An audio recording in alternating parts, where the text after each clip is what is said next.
Peace and love, guys.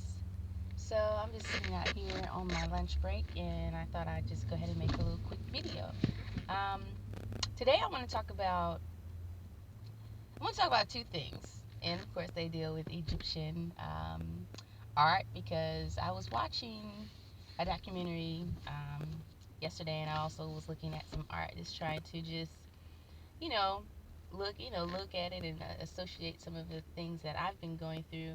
And of course, Egyptian used a lot of symbolism, of course, to just kind of depict uh, what it was to be like just a being that lived, you know, with spirit, that just was a spiritual being, basically.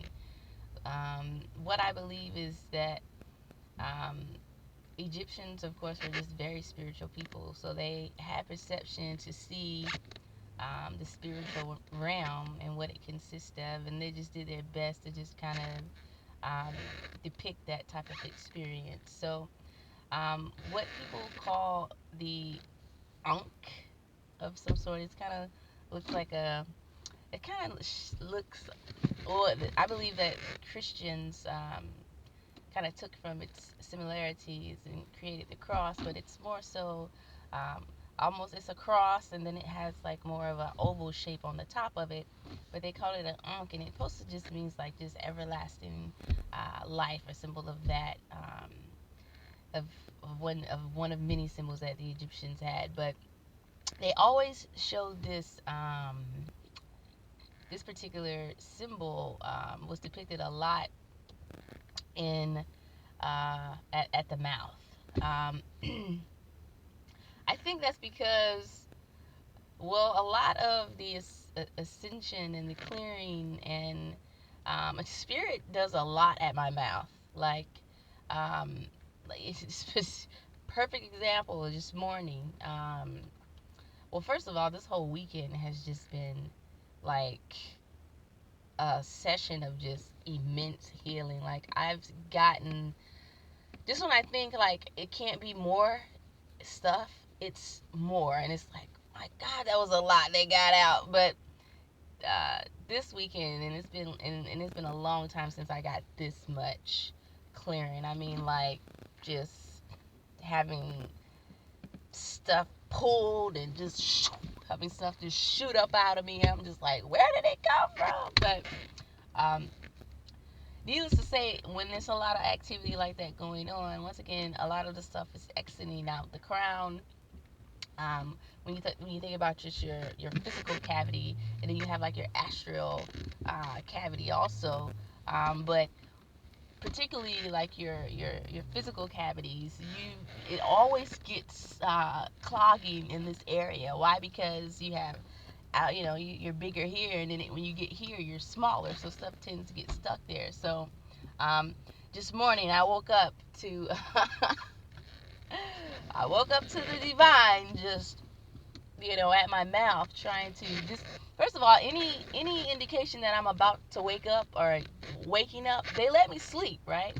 But like when they feel me, like if I'm just, they're like, oh, she's up, and they get to going. It's crazy. It's like, well, at least they're considerate, to let me sleep. But any indication, any movement, it's like, oh, she's up, let's go.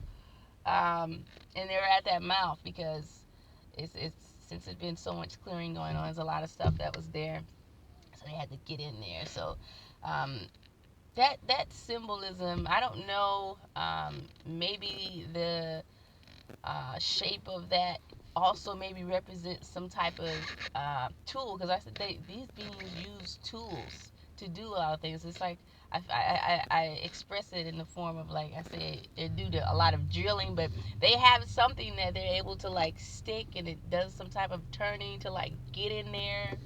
Um, it's They use tools, so I don't know. Maybe that is the shape of something that is they utilize to like that turns or something. I don't know, but of course we've adopted it as the uh, Ankh, and the beings hold these things. That's they like that.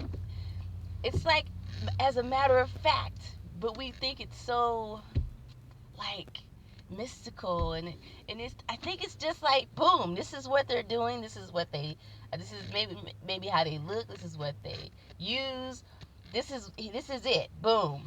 You know, they say like a picture's worth 1,000 words, but like literally if you have no if you haven't like been going through ascension and feel those aspects of it, and you just see it and it just looks like a picture of no words, you just left kind of guessing things. But God, I'm rambling. But so that's that I wanted to talk about. Another thing I wanted to talk about also, and it made me think about it because of the clearing that's going on this weekend and the clogging too from the clearing. um, Egyptian pillows, or whatever they considered as something that they laid their heads on. Look at this particular um, thing, or pillow that the Egyptians used, or headrest that they used to sleep. It was simply uh, some sort of U-shaped uh, tool with a little foundation, and they lay their head like such, and they would sleep like that.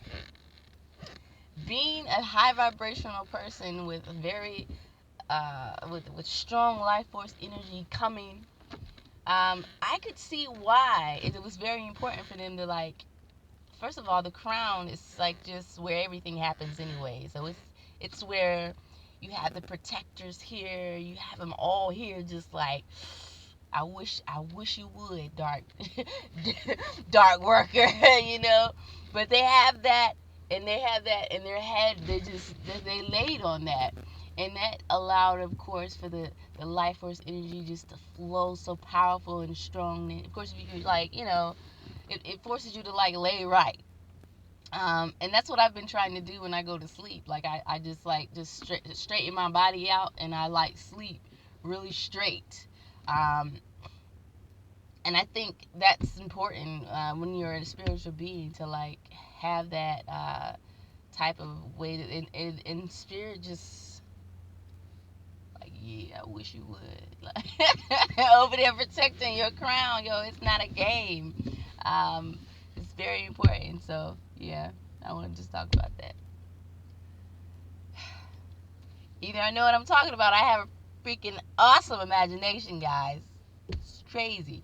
Another thing I'm going to talk about, we're going to talk about, I don't know if I told you guys to, like, look up a pharaoh. Look up a pharaoh's coffin.